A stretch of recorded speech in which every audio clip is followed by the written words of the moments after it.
লতিফ ভাই শুনতে পাচ্ছেন? আপনার মামলাটা খারিজ করলো কোন গ্রাউন্ডটা? জি স্যার, বিষয়টা হলো স্যার দলিল ক্যান্সেলের মামলা, রদ রোধের মামলা। ওই মামলাটা একটা লোক করছিল, ধরেন আপনার বাদী হয়ে। তখন আমরা ওই মামলা ছিলাম বিবাদী। তখন ওই মামলাটা আপনার এই সাক্ষী স্টেজে যাই কোর্ট খারিজ করছে। সাক্ষী প্রমাণ নিয়ে আর কি দোতরফা সূত্রে খারিজ করছে। পরক্ষণে ওই লোক আর লয়ার কাছে গেছে, ওই মামলার বিষয়টা গোপন রাখি আরেকটা মামলা করছে, আরেকবার মামলা করছে যে আমাদের পূর্ব মামলার ভিতরে বলা আছে পূর্ব মামলাটি খারিজ হয়ে গেছে, পুনরায় আবার কজ অ্যাকশন দিয়ে আবার মামলা করছে। তখন আমরা যখন নোটিশ করছে, নোটিশ করার পর আমরা হাজির হইলাম, হাজির হয়ে আমরা জবাব দিয়েছি, জবাব দিই। এরপরে আমরা বললাম আর কি যে একই বাদী একই বিবাদী একই তফসিল একই বিষয় নিয়ে একটা মামলা করা হয়েছে, এটা রেস জুরি কাটায় দেওয়া জিবিতে 11 দ্বারা এই মামলাটি চলতে পারে না, এটা মামলাটি আর্জি প্রত্যাখ্যান বা মামলাটি খারিজ চায়। তখন কোর্ট বললো যে না, এটা বিচার আমলে দেখা যাবে, এটা এখন এই মুহূর্তে দরখাস্তটা মঞ্জুর করা গেল না। ওই বিষয়টা বললাম। ওই আদেশের বিরুদ্ধে রিভিশন করেন নাই? আদেশের বিরুদ্ধে রিভিশন পার্টি করে নাই। পার্টি করে যেহেতু ওর যেহেতু একটা অর্ডার দিয়েছে, আমরা দেখি, আমরা সামনের দিকে সাক্ষীতে নিয়ে কথাটা বলি, আবার পুনরায় দরখাস্ত দিব। কারণ সাক্ষী যখন স্টেজে যাবো তখন স্বীকার করাইবো, যখন সাক্ষী স্বীকার করবে তখন ওই স্বীকারোক্তি মোতাবেক আবার একটা দরখাস্ত দিব আর কি। যদি কোর্ট ওইভাবে না নেয় তখন আমরা রিভিশনে যাবো। আচ্ছা আচ্ছা আচ্ছা, বুঝতে পারছি।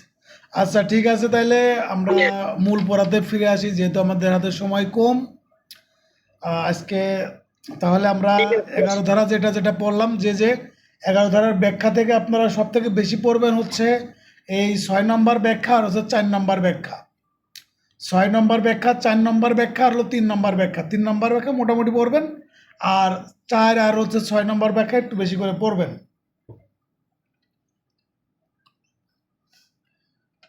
আর আপনারা যারা আছেন, যাদের ক্যামেরা ওপেন করা যায়, তারা আপনারা ক্যামেরা ওপেনে রাখবেন, ঠিক আছে? আর যাদের ওপেন যায় না, তারা আপনারা ওপেন রাখবেন না।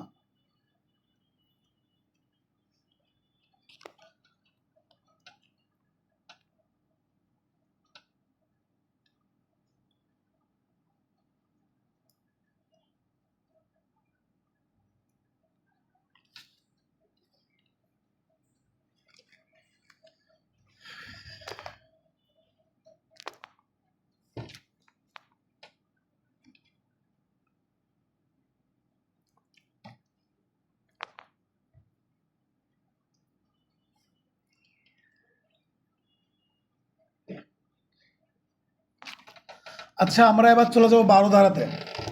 12 ধারাতে বলতেছে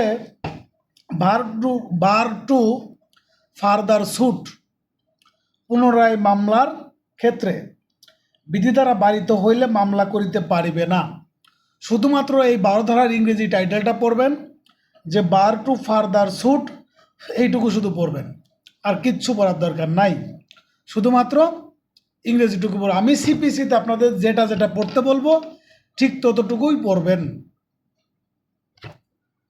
তারপর দেখেন 13 ধারাতে বলতেছে, যখন বিদেশি রায় চূড়ান্ত হয় না, একই পক্ষ বা তাদের সূত্রে এক বা একাধিক সত্য দাবিকারীর মধ্যে একই বিষয় মোকদ্দমা হলে বিদেশি রায় চূড়ান্ত হবে। এটা আপনারা বেশি ইম্পর্টেন্ট না।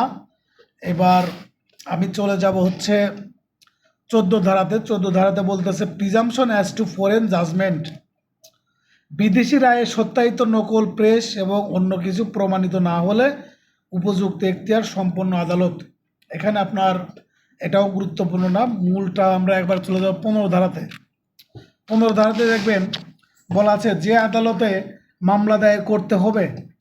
এখানে ইংরেজি যে টাইটেলটা দেওয়া আছে এবং ভিতরে যেটা বলা আছে, যে every suit shall be instituted in the court of lowest grade competent to try it. ইংরেজিটা পড়বেন যে সর্বনিম্ন এখতিয়ার সম্পূর্ণ আদালত কর্তৃক মামলাটা বিচার করবে বা দায়ের করতে হবে। Every suit shall be instituted in the court of the lowest grade competent to try it. তাহলে এই যে 15 ধারার A to Z, বেশি তো নাই ভিতরে, এই প্রত্যেকটা ওয়ার্ড আপনারা ভালো করে পড়বেন। বিশেষ করে যে সর্বনিম্ন এখতিয়ার সম্পূর্ণ সর্বনিম্ন আপনার যে আদালত, এই আদালত কি করবেন না, মামলা দায়ের করতে হবে এটা এখানে। তাহলে ইংরেজিটা ভালো করে পড়বেন, 15 ধারাটা গুরুত্বপূর্ণ। এবার আমি চলে যাব 16 ধারাতে। 16 ধারাতে বলতেছে যেখানে মামলা বিষয়বস্তু অবস্থিত সেখানে মামলা রুজু করতে হবে। এখন এই যে দেওয়ানি কার্যবিধির এখতিয়ারের যে বিষয়টা আছে, তখন কিন্তু আপনার এই 15 থেকে শুরু হয়ে যাচ্ছে। 16 ধারাতে বলতেছে মামলা কোথায় দায়ের করতে হবে, কোন মামলা আপনি কোথায় দায়ের করবেন। স্থাবর সম্পত্তি পুনরুদ্ধারের মামলা, স্থাবর সম্পত্তি বাটোয়ারার মামলা, বন্দুক বা চার্জ, স্থাবর সম্পত্তিতে সত্য বা অধিকার সম্পর্কিত মামলা, তারপরে স্থাবর সম্পত্তি অনিষ্টের জন্য ক্ষতিপূরণের মামলা, আটক বা ক্রকৃত স্থাবর সম্পত্তি উদ্ধারের মামলা। এই যে লাস্টের যে দুইটা লাইন আমি বললাম না, স্থাবর সম্পত্তি অনিষ্টের জন্য ক্ষতিপূরণের মামলা, আটক বা ক্রকৃত স্থাবর সম্পত্তি উদ্ধারের মামলা, এই মামলাগুলো দায়ের করতে হবে আপনার। ক্ষতিপূরণ বা অন্য কোনো প্রতিকারের ক্ষেত্রে প্রার্থিত প্রতিকার যদি শুধুমাত্র বিবাদীর ব্যক্তিগত অজুহাতের ফলেই পাওয়া সম্ভব হয়, তাহলে মামলা দায়ের করতে হবে যেখানে সম্পত্তি অবস্থিত, যেখানে সম্পত্তি অবস্থিত সেখানে, যেখানে মামলার কারণ উদ্ভব হয়েছে সেখানে, বিবাদী বসবাস করে যেখানে, ব্যবসা বাণিজ্য করে যেখানে, ব্যক্তিগতভাবে লাভের জন্য কাজ করে যেখানে, তাহলে মামলা দায়ের করতে হবে কোন কোন জায়গা। এখন যদি আপনার পরীক্ষাতে প্রশ্ন আসে স্থাবর সম্পত্তি অনিষ্টের জন্য ক্ষতিপূরণের মামলা আপনি কোথায় করবেন, এই উত্তরটা কিন্তু আপনার এই 16 ধারা থেকে নিয়ে আসতে হবে। আমরা কিন্তু জানি যে ক্ষতিপূরণের মামলা এগুলো কিন্তু আপনার 19 ধারা এবং 20 ধারার সাথে কানেক্টেড আছে, কিন্তু এখানে কিন্তু স্পেসিফিকভাবে বলা যাচ্ছে স্থাবর সম্পত্তি অনিষ্টের জন্য ক্ষতিপূরণ, স্থাবর সম্পত্তি অনিষ্টের জন্য ক্ষতিপূরণ। অনিষ্টর ইংরেজি কি বলেন তো, অনিষ্টের ইংরেজি কি? দণ্ডবিধিতে পড়ে আসছে আমরা কত ধারাতে, 425 ধারাতে আমরা পড়ে আসছি। মিথ্যিপ মানে অনিষ্ট সাধন, ঠিক আছে? হ্যাঁ, তাহলে এই মামলা আপনারা কোথায় করবেন, যে যেখানে সম্পত্তি অবস্থিত, যেখানে মামলার কারণ উদ্ভব হয়েছে মানে কজ অফ অ্যাকশন যেখানে হয়েছে, বিবাদী যেখানে বসবাস করে, ব্যবসা বাণিজ্য করে বা ব্যক্তিগতভাবে লাভের জন্য কাজ করে। এটা গেল, এটা হচ্ছে আপনার 16 ধারা। 16 ধারা গুরুত্বপূর্ণ।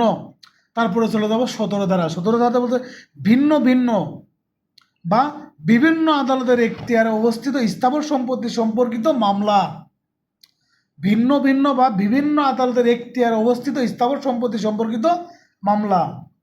এখন ধরেন যে একটা সম্পত্তি আছে, যে সম্পত্তির কিছু অংশ হচ্ছে আপনার এক থানাতে অবস্থিত, আর কিছু সম্পত্তি হচ্ছে আরেক উপজেলাতে অবস্থিত, মানে একটা সম্পত্তি মাঝামাঝিতে পড়ছে দুইটা উপজেলার মধ্যে। একটা পার্ট হচ্ছে আপনার একটা উপজেলাতে, আরেকটা পার্ট হচ্ছে আরেকটা উপজেলাতে। যেমন ধরেন মাগুরা জেলার শ্রীপুর থানা, আরেকটা আছে আপনার মোহাম্মদপুর থানা মাগুরা সদর, আর হচ্ছে শালিকা থানা। 4টা থানা আছে বা 4টা উপজেলা আছে। একটা সম্পত্তি আপনার এই শ্রীপুর উপজেলা এবং মাগুরা সদর যে উপজেলা, এই দুইটার মাঝামাঝিতে পড়েছে। কিছু অংশ হচ্ছে আপনার শ্রীপুরের মধ্যে, কিছু অংশ হচ্ছে আপনার মাগুরা সদরের মধ্যে।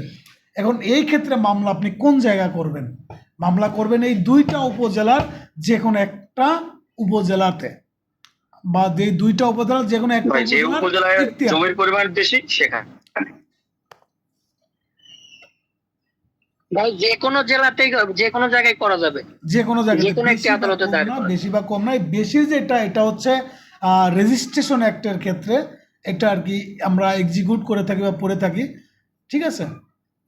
রেজিস্ট্রেশন অ্যাক্ট 1908 সালের যে আইনটা আছে 47 ধারা এবং 48 ধারাতে আমরা যে এটা করে থাকি, রেজিস্ট্রেশন করে থাকি, ওইটা না আমরা যেখানে অংশ বেশি থাকে সেখানে আমরা সেই জায়গায় যে আমরা রেজিস্ট্রেশনটা করে থাকি, ঠিক আছে? আশা করি বুঝতে পারছেন। কিন্তু এই ক্ষেত্রে যে অংশই যে এলাকায় থাকুক না কেন, যত কম বা বেশি যে এলাকায় থাকুক না কেন মামলা করতে পারবে এই দুইটা এখতিয়ারের যে কোনো একটা এখতিয়ারাধীন আদালতে। ঠিক আছে, এইবার আমরা চলে যাব 18 ধারাতে। 18 ধারাতে বলতেছি এখতিয়ার অনিশ্চিত হলে মামলা দায়ের করতে হবে কোন স্থানে। ধরেন একটা প্রপার্টির, একটা সম্পত্তির এখতিয়ার কোন থানাতে বা কোন উপজেলার মধ্যে পড়তেছে এটা হচ্ছে অনিশ্চিত, এটা হচ্ছে কি করা যাচ্ছে না, নির্ণয় করা যাচ্ছে না। তাহলে যে যে উপজেলার মধ্যে কনফিউশন আছে ওই প্রত্যেকটা উপজেলাতে কি করা যাবে, যে কোনো একটাতে মামলা মোকদ্দমা করা যাবে। যখন অনিশ্চিত হবে ওই অনিশ্চিত আদালত ওর অনিশ্চিতের কারণ লিপিবদ্ধ করে মামলা গ্রহণ এবং নিষ্পত্তি করতে পারবে। এটা হচ্ছে আপনার যে কোনো একটা উপজেলার এখতিয়ারাধীন আদালতেই করতে পারবে।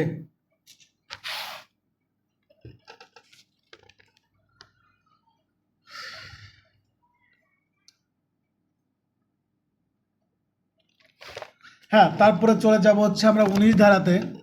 19 ধারাতে বলতেছে ব্যক্তি বা অস্থাবর সম্পত্তির ক্ষতিপূরণের জন্য মামলা।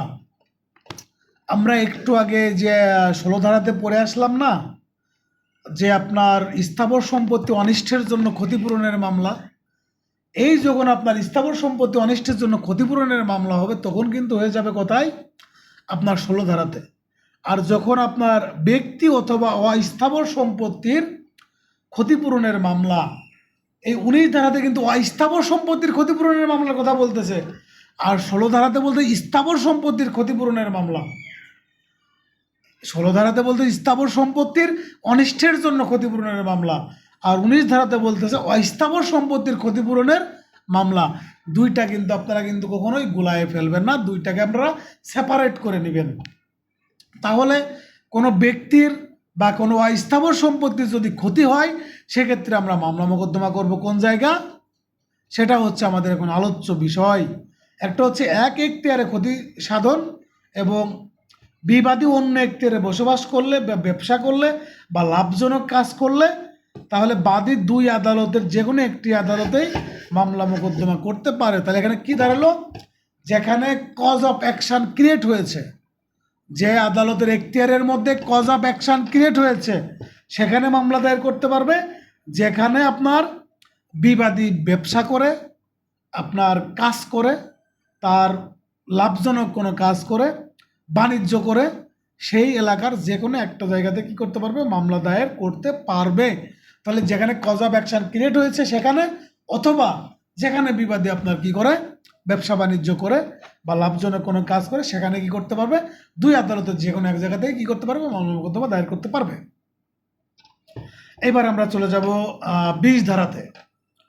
যেখানে বিবাদী বসবাস করে বা নালিশের কারণ উদ্ভব হয় সেখানে অন্যান্য মামলা দায়ের করতে হইবে। যেখানে যেখানে বিবাদী বসবাস করে বা নালিশের কারণ উদ্ভব হয় সেখানে অন্যান্য মোকদ্দমা দায়ের করতে হইবে।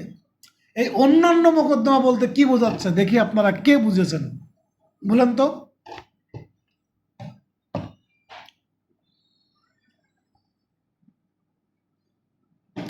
অন্যান্য মোকদ্দমা বলতে কি বোঝাচ্ছে বলেন। ক্ষতিপূরণ বাদে আরো যে শর্তের মামলা, দেওয়ানি মামলা, বন্টনের মামলা, এইসব ধরনের মামলা বুঝেছে। আচ্ছা, আমাদের এই যে 16 ধারা থেকে 19 ধারার মধ্যে যে যে বিষয়গুলো উল্লেখ করা হয়েছে, এই বিষয়গুলো ব্যতীত অন্যান্য যে বিষয় আছে এই বিষয়গুলোর মামলা কোথায় দায়ের করতে হবে সেটা এখানে উল্লেখ করা হয়েছে। এখানে হচ্ছে বিবাদী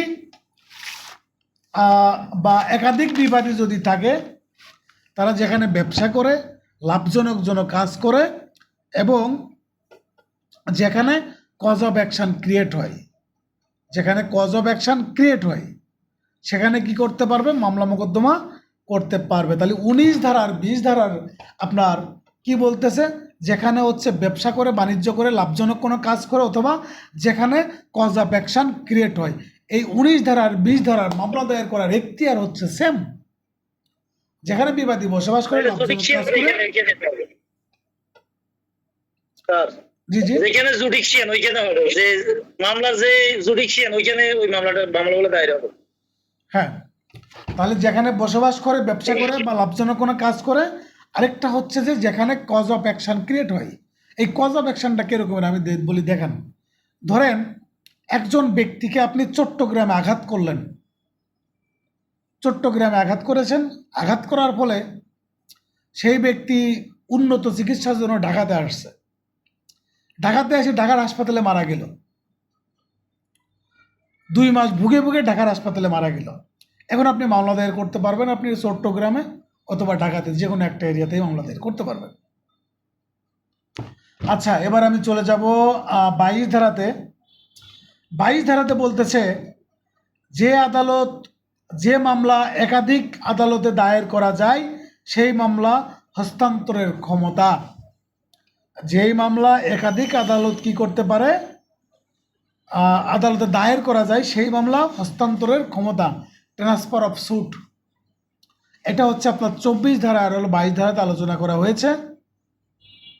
আর এখন দেখেন, এই যে মামলাটা এক আদালত থেকে আরেক আদালতে স্থানান্তর করার জন্য আবেদন করা, এখানে আবেদন করবে হচ্ছে 22 ধারাতে বিবাদী আবেদন করবে, মামলাটা আপনার 2 বা ততোধিক আদালতে দায়ের যোগ্য হইতে হইবে।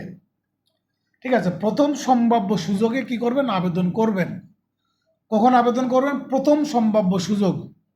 এখন আপনাদের দেওয়ানি কার্যবিধির যতগুলো ধারা আছে,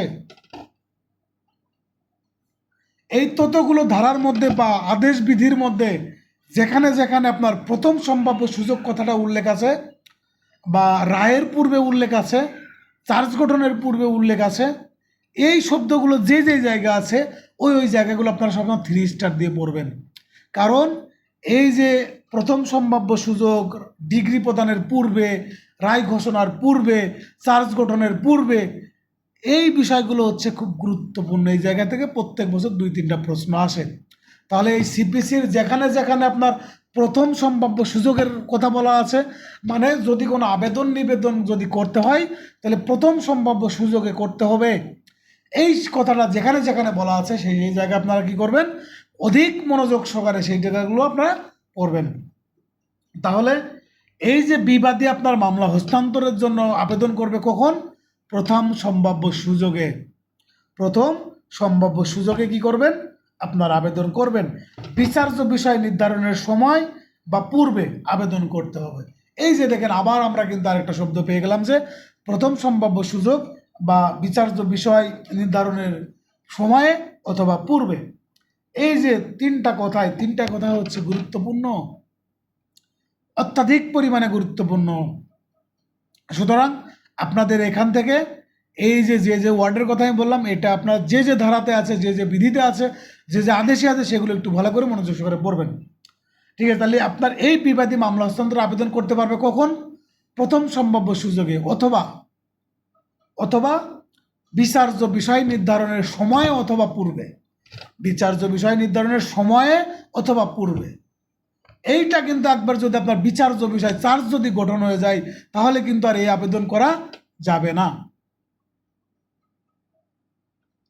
ঠিক আছে, এখন এই 22 ধারাতে যদি এই মামলা হস্তান্তরের যদি কোনো কেউ আবেদন করে তাহলে অপর যে পক্ষ আছে সেই পক্ষকে নোটিশ দিতে হবে, অপর পক্ষকে নোটিশ দিতে হবে। নোটিশ দেওয়া বাধ্যতামূলক।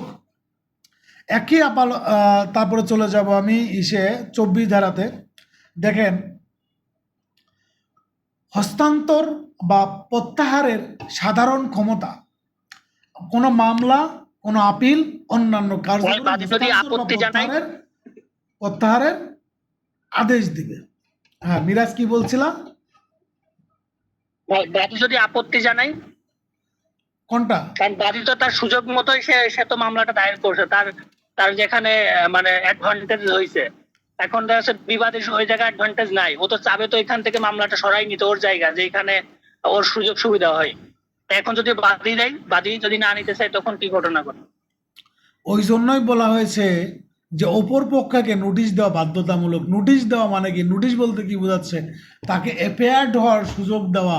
যখন সে অ্যাপেয়ার্ড হবে তখন তার বক্তব্য পেশ করবেন, উভয় পক্ষের বক্তব্য পেশ করার পরে বিচারক সিদ্ধান্ত দিবেন যে মামলাটা ট্রান্সফার হবে কি হবে না। ক্লিয়ার মিরাজ? আচ্ছা আচ্ছা। বুঝতে পারছি বুঝতে পারছি। হ্যাঁ, ধন্যবাদ। এইবার আমরা 24 ধারাতে চলে যাব। স্থানান্তর বা প্রত্যাহারের সাধারণ ক্ষমতা। আমরা 22 ধারাতে শুধুমাত্র মামলার কথা বলেছি, শুধুমাত্র মামলা বা মোকদ্দমার ক্ষেত্রে প্রযোজ্য, কিন্তু 24 ধারা হচ্ছে মামলা, আপিল এবং অন্যান্য কার্যক্রম। মামলা, আপিল এবং অন্যান্য কার্যক্রম হস্তান্তর বা প্রত্যাহারের আদেশ দিবেন হাইকোর্ট অথবা আপনার জেলা জজ আদালত। হাইকোর্ট অথবা জেলা জজ আদালত। হাইকোর্ট বা জেলা জজ কোনো পক্ষের আবেদনে অথবা স্বপ্রণীত হয়ে সোমোটোতে কি করতে পারবেন, মামলার যে কোনো পর্যায়ে at any stage, not at any early stage. এখানে মামলার যে কোনো পর্যায়ে আমরা দেখলাম যে 22 ধারাতে বলল যে প্রথম সম্ভাব্য সুযোগে বিচার্য বিষয় নির্ধারণের সময়ে বা পূর্বে, কিন্তু 24 ধারাতে বলতেছে যে মোকদ্দমার যে কোনো পর্যায়ে বিচারক নিজের উদ্যোগে অথবা কোনো পক্ষের আবেদনে কি করতে পারে, কোনো মামলা মোকদ্দমা এক আদালত থেকে আরেক আদালতে স্থানান্তর করতে পারে, প্রত্যাহার করতে পারে। এখন কথা হচ্ছে, যদি ওই মামলাটা যদি একই জেলার মধ্যে হয়, ধরেন মামলাটা শুধুমাত্র নোয়াখালীর মধ্যে অবস্থিত, নোয়াখালী জেলার মধ্য থেকে এক আদালত থেকে আরেক আদালতে ট্রান্সফার করবে, যেমন যুগ্ম জেলা জজ আদালত থেকে যুগ্ম জেলা জজ আদালত 1 থেকে ট্রান্সফার করে যুগ্ম জেলা জজ আদালত 5-এ হচ্ছে ট্রান্সফার করে দিল। সেক্ষেত্রে একই জেলার মধ্যে হলে করবে হচ্ছে জেলা জজ। আর যদি ভিন্ন ভিন্ন জেলা হয়, যেমন ধরেন নোয়াখালী থেকে মামলা ট্রান্সফার করে বরিশালে পাঠাবে, তখন এই ট্রান্সফারটা করতে পারবে হাইকোর্ট ডিভিশন। এই ট্রান্সফার করতে পারবে হাইকোর্ট ডিভিশন। যদি একই জেলার মধ্যে হয় তাহলে হবে জেলা জজ, আর যদি এক জেলা হইতে আরেক জেলার মধ্যে যদি হয় তাহলে সেটা হবে কি আপনার হাইকোর্ট। বুঝতে পেরেছেন?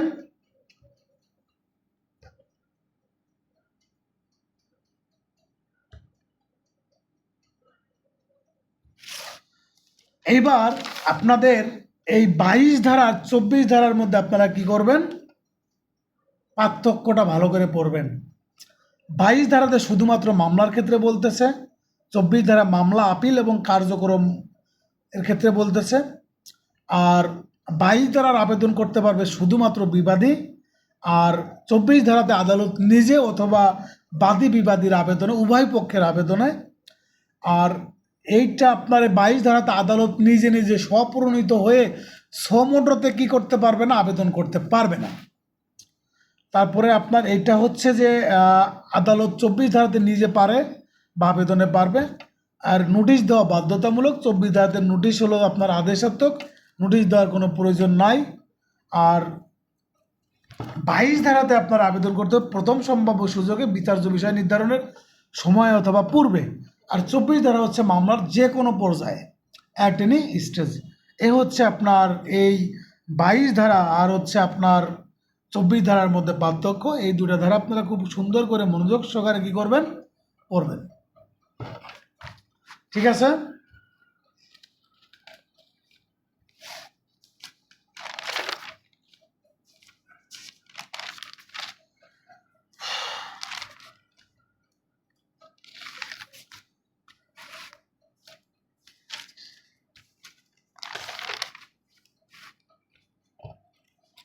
আচ্ছা, আমরা সিপিসির সব ধারা কিন্তু পড়ব না। যে যে ধারা কানেক্টেড, যে যে ধারা একটা আদেশের সাথে সম্পর্কিত, সেই সেই জায়গা থেকে আমরা পড়ব। এই যে আপনাদের 24 ধারা পর্যন্ত আমি পড়াইলাম না, এই 24 ধারা পর্যন্ত আপনাদের মিনিমাম 2টা প্রশ্ন আপনারা কমন পাবেন, কমপক্ষে 2টা প্রশ্ন আপনারা কমন পাবেন। আমি যে যে ধারা পড়াইছি এই ধারার মধ্য থেকে আপনারা মিনিমাম 2টা প্রশ্ন আপনি কমন পাবেনই। সুতরাং পড়া কিন্তু কম, কিন্তু প্রশ্ন কিন্তু বেশি, এবং এই জায়গার প্রশ্নগুলো সহজ হয় এবং আপনারা উত্তর করতে পারবেন। প্রশ্ন আপনাদের হাতের নাগালেই হবে, আপনাদের হাতের নাগালের বাইরে হবে না, এবং সেটা খুব সুন্দরভাবে সহজভাবেই হবে, কিন্তু শুধুমাত্র আপনাদের একটু টেকনিক অ্যাপ্লাই করে পড়তে হবে। আপনারা যদি রিসার্চ করে না পড়েন, আপনারা যদি গবেষণা করে না পড়েন, তাহলে কিন্তু উত্তর করা মুশকিল। একটা প্রশ্ন আপনার সামনে আসবে, আপনি 5 সেকেন্ডের মধ্যে আপনি উত্তর কি হবে আপনি সেটা বের করে ফেলবেন, এবং কয়েক ন্যানো সেকেন্ডের মধ্যে আপনি ব্রেনকে আপনি শার্প করবেন, শার্প করে আপনি কয়েক ন্যানো সেকেন্ডের মধ্যে বের করবেন যে কি উত্তর হইতে পারে, কোন কোন অপশনগুলো বাদ চলে যাবে।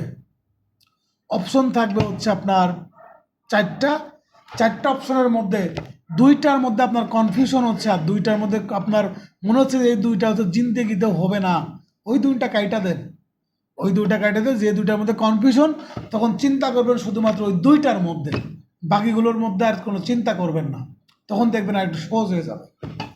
আচ্ছা, এই কথাগুলো আমি আরও পরে যে পরীক্ষার আগে বলবো। তাহলে এখন আমরা আদেশ একে চলে যাব। আদেশ এক, আদেশ একে বলতেছে আদেশ একের আমাদের তো আদেশ তো শুধুমাত্র একটা সংজ্ঞা হিসাবে কাউন্ট হবে, আর বিধিগুলো হচ্ছে একটা আদেশের যতগুলো বিধি আছে ওই বিধিগুলোর মধ্যে থেকে আমাদের যেটা যেটা পড়া লাগবে সেটা আমরা পড়ব। এখন আদেশ এক, একটা হচ্ছে আদেশ একে বলা হচ্ছে মামলার পক্ষ। মামলার পক্ষ কে কে মামলার পক্ষ হবে? দেখেন, এই আদেশ একের বিধি হচ্ছে 1 আর বিধি হচ্ছে 3। এই দুইটা আপনারা খুব মনোযোগ সহকারে পাশাপাশি লিখে পড়বেন। দেখেন, এই দুইটার একদম সেম এলিমেন্টস।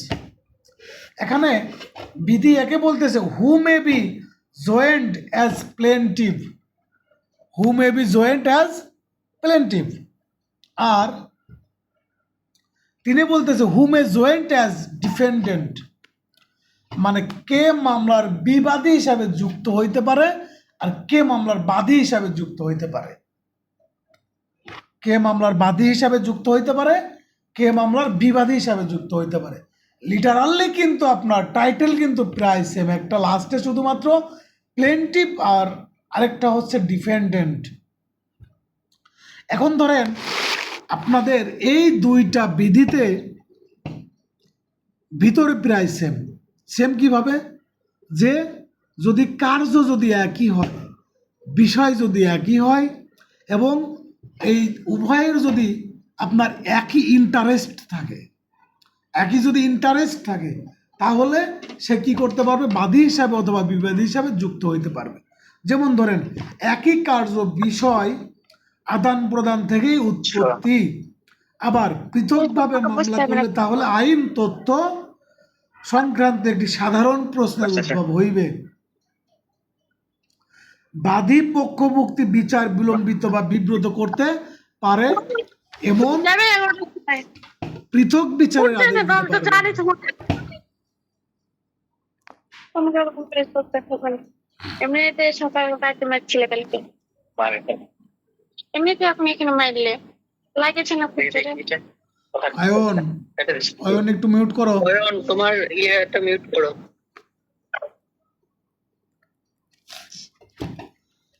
হ্যাঁ, দেখেন, তারপরে দেখেন যাদের বিরুদ্ধে একই কার্য বা লেনদেন এবং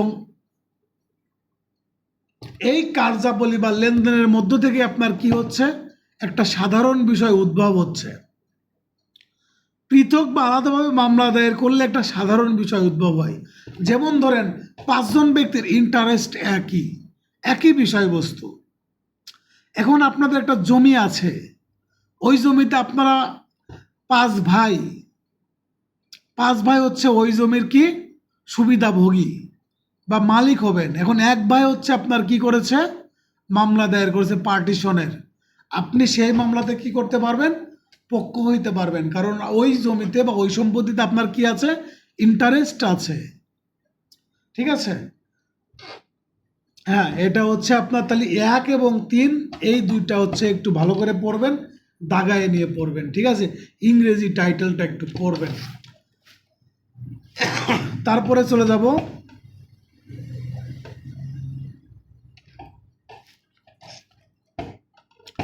বিধি 2-এ চলে যান। বিধি 2-এ বলতেছে power of court two order separate trial, power of court two order separate trial, simultaneously trial, মানে পৃথকভাবে বিচারের ক্ষমতা। দেখেন, বাদীকে সংযুক্তির ফলে মামলা ভারগ্রস্ত বা বিলম্বিত করতে পারে, সেক্ষেত্রে বাদীদের পছন্দের উপর ছেড়ে দিবে এবং পৃথক বিচারের আদেশ দিতে পারবেন, পৃথক বিচারের আদেশ দিতে পারবেন। এখানে আপনার শুধুমাত্র এই ইংরেজি যে টাইটেলটা আছে এইটা আপনারা একটু পড়বেন, আর পাশে লিখে রাখবেন স্যামুলটানাসলি ট্রায়াল। ঠিক আছে, এইটা হচ্ছে আপনাদের সামনে আরেকটা ধারার সাথে কানেক্টেড আছে। এই দুইটা ধারাকে আমি এক করে ফেলবো, দুইটা বিধিকে আমি এক করে ফেলবো।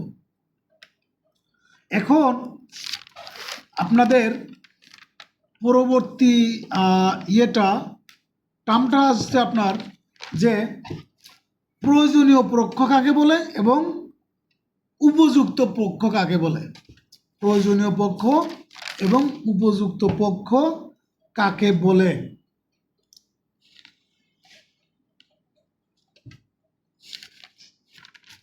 দেখেন, মামলা গঠনে যার উপস্থিতি অপরিহার্য এবং যার উপস্থিতি ছাড়া কোনো কার্যকর ডিগ্রি প্রদান করা যায় না, কোনো ডিগ্রি প্রদান করা যায় না, এটা হচ্ছে আপনার নেসেসারি পার্টিজ।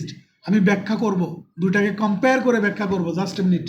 তারপর দেখেন, উপযুক্ত পক্ষ প্রপার পার্টি, যার উপস্থিতি ছাড়া আদালত কার্যকরী কোনো আদেশ দিতে পারে না, কিন্তু পূর্ণাঙ্গ বা চূড়ান্ত রায় দিতে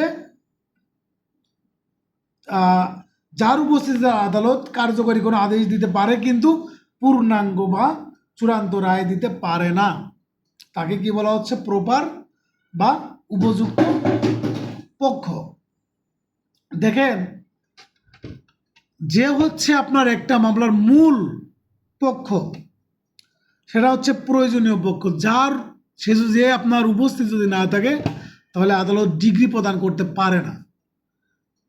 কোনো ব্যক্তির অধিকার এবং এই অধিকারটা চূড়ান্তভাবে নির্ধারণ করতে পারে না যার উপস্থিতি ছাড়া, সে হচ্ছে আপনার প্রয়োজনীয় পক্ষ। আর আরেকটা হচ্ছে উপযুক্ত পক্ষ, যার উপস্থিতি ছাড়া কি করতে পারে? আদেশ দিতে পারবে, আদেশ দিতে পারবে কিন্তু পূর্ণাঙ্গ বা চূড়ান্ত রায় দিতে পারবে না। এই যে একটাতে বলতেছে আপনি, এটা কোন কত খুঁজে পাচ্ছি না, এটা কারোর সাথে কোন বিধি? কানেক্টেড না, এটা খুঁজে হচ্ছে পাচ্ছি না। বেসিক, এটা হচ্ছে বেসিক।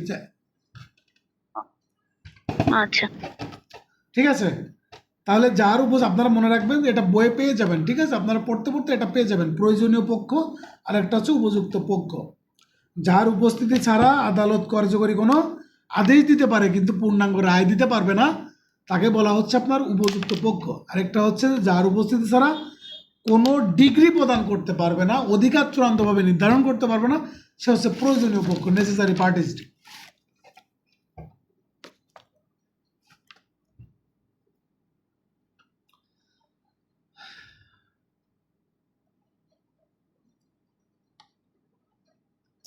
বিধি 4-এ চলে যান। বিধি 4-এর বলতেছে, court may give judgement for or against one or more of joint parties.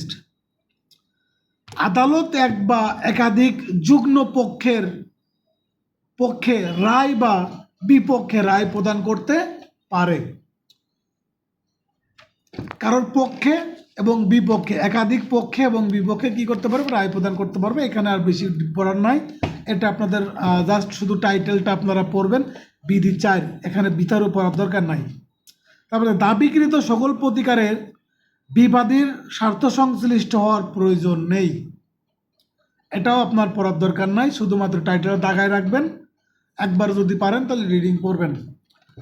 এখন আমরা চলে যাব বিধি 8-এ। 8-এ আপনারা একটু 3 স্টার দিয়ে রাখবেন, 8-এ আপনারা 3 স্টার দিয়ে রাখবেন।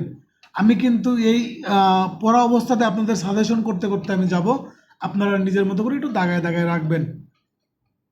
দেখেন, ওয়ান পারসন মে সু or defendant on behalf of all in same interest. এই কিছু সময় আগে আপনাদের আমি কি বলেছিলাম যে PIL, public interest litigation, public interest litigation, এই আপনার আদেশ 1 এবং বিধি 8-এ বলতেছে পিআইএল এর চূড়ান্ত যে নিয়ম আছে এবং যার ফলে হাইকোর্ট ডিভিশনে পিআইএল দায়ের করা হয় সেই বিধানটা হচ্ছে আপনার এইটা, যে আদেশ 1 বিধি হচ্ছে আপনার 8। এখানে দেখেন এটাকে বলা হচ্ছে রিপ্রেজেন্টেটিভ স্যুট, একজনের পক্ষে আরেকজন যে মামলা দায়ের করা, একজনের পক্ষে আরেকজন যে মামলা দায়ের করা। দেখেন একের অধিক পক্ষ থাকবে, অবশ্যই একই স্বার্থ থাকতে হবে। দেখেন ইংরেজি টাইটেল কি বলতেছে, ওয়ান পারসন মে সু, একজন ব্যক্তি মামলা করতে পারে, অর ডিফেন্ডেন্ট মানে আত্মরক্ষাও করতে পারে, অন বিহাফ বা behalf of all in same interest. তাদের যদি একই স্বার্থ থাকে তাহলে কি করতে পারবে, একজন ব্যক্তি তাদের পক্ষে এবং কি করতে পারবে, তাদের এসে ডিফেন্স করতে পারবে অথবা মামলা দায়ের করতে পারবে। এখানে একের অধিক পক্ষ থাকতে হবে, একের অধিক, একজন থাকলে হবে না, ইন্ডিভিজুয়াল হলে হবে না, একাধিক থাকতে হবে। তারপরে একই স্বার্থ সংশ্লিষ্ট হইতে হবে, আদালতের নিকট হতে অনুমতি নেওয়া বাধ্যতামূলক। এই পিআইএল এর মামলা করতে হলে আদালতের অনুমতি নিতে হয়। সকল পক্ষকে বাদীর খরচে নোটিশ দিবে।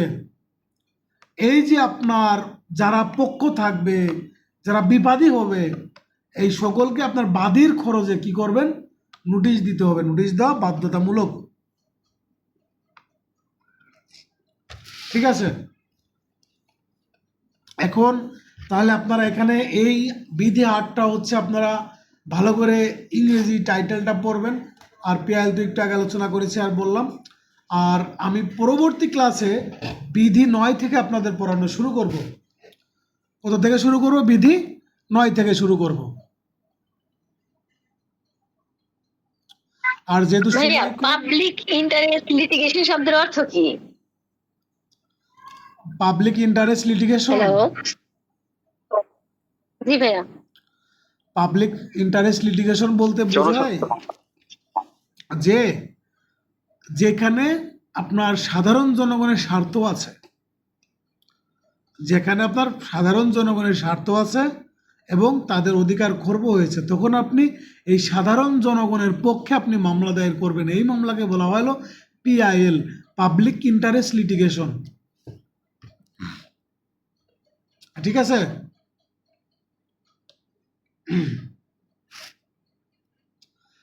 তাহলে আপনাদের আর কারো কোনো প্রশ্ন আছে? স্যার আমাদের পরবর্তী পরীক্ষার একটু শিডিউলটা দিবেন।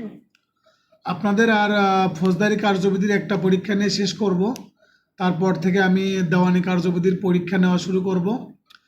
আর পরবর্তী